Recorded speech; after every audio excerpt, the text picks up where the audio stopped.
Good morning, friends. Gee, it's only what, 34 degrees or 32 where you are. We could have had worship in the park.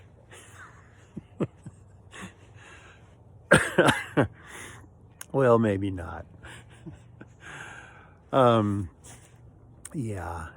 Uh, this morning, as of this taping, I don't know. We don't know, do we? The president's condition. So let us lift him up, his family, and other leaders who have been exposed and are now fighting this COVID virus. So we ask the Lord's protection and definitely the wisdom of the doctors. So, amen. Today we have a parable before us of a vineyard. Now, we live kind of north, but there are some vineyards around, much more than there used to be. So maybe more of us are getting exposed to what it's like to have a vineyard and what you have to do to yield the grapes and get the best grapes you can. Back even starting in Old Testament times, this image, this picture of a vineyard became associated with Israel itself, that the nation, Israel, was like a vineyard that God had planted and cared for and given all that the people needed to succeed. And what was its purpose? Well, the purpose of a vineyard is, of course, to produce grapes. The purpose of the vineyard of Israel was to produce, to live an example to the world of harmony. This is what human community can be. That was their job, that they were supposed to give to the world an example. Yeah.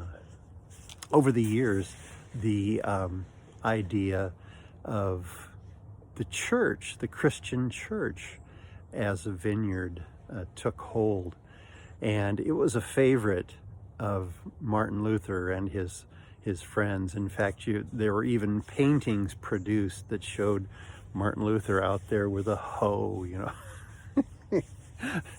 digging up the ground and taking out the weeds and that sort of thing. Yeah, the church as a vineyard. I know that, and it's tender care, attentive, always with the best interests for the plants. How can we give the plants the best we can? Yeah, so that they might look beautiful, and in the case of a garden, produce tomatoes or any other vegetables that we might seek there. I know that my grandfather, when he was a farmer, he had a quarter section of land, and so he's out there with the tractor and the plow and stuff. But when he retired and as he got older and older, he had a garden, and he just lavished care on that garden. And I think that's kind of the image that the Bible is using as an example to us, as an inspiration to us, that we also need to exhibit that kind of care in creating harmony. And of course, ouch, we look around and there's a lot of anger, a lot of I thought of the words vicious finger pointing. I don't know how well those two go together, but that kind of thing. Now, in Matthew's telling of this parable of Jesus, the folks that really get the brunt of Jesus's critique are the leaders. And if you're going to be a leader, I guess that's part of the deal, that there are expectations, and produce. Produce. Be the kind of leader that leads toward harmony and productivity, whatever that might be. But today I'm thinking that, and that's all well and good, and we can pray for our leaders, and we do. But agriculture gets right down to the individual plant by plant by plant. And I think in the same way, this parable today is leading me to think about the garden versus immense, 3,000 acre fields and that sort of thing. Garden is more of a manageable size. So I think the parable might be asking us as individuals, how are we doing? Are we producing acts? They used to have those signs up by the highways, random acts of kindness. That's on our scale. That we can be about creating the beloved community, as Martin Luther King talked about, the beloved community. A gift to the world, a gift to our neighborhood, a gift to those we interact with. Yeah.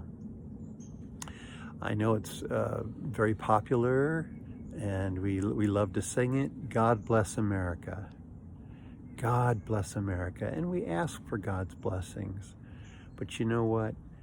We need to bless America too. Whatever scale God has given us to work in. A garden, a vast field. How can you and I make our contribution to be that example for the world? The example that God was calling Israel to be, the example that Jesus lived, and the example that you and I are called to live too. So God bless you, friends, to take care of your vineyard, which is part of God's vineyard. God bless. The world needs you badly, needs us all badly to live that example. Okay. Hope it warms up a little bit. God bless. Bye-bye.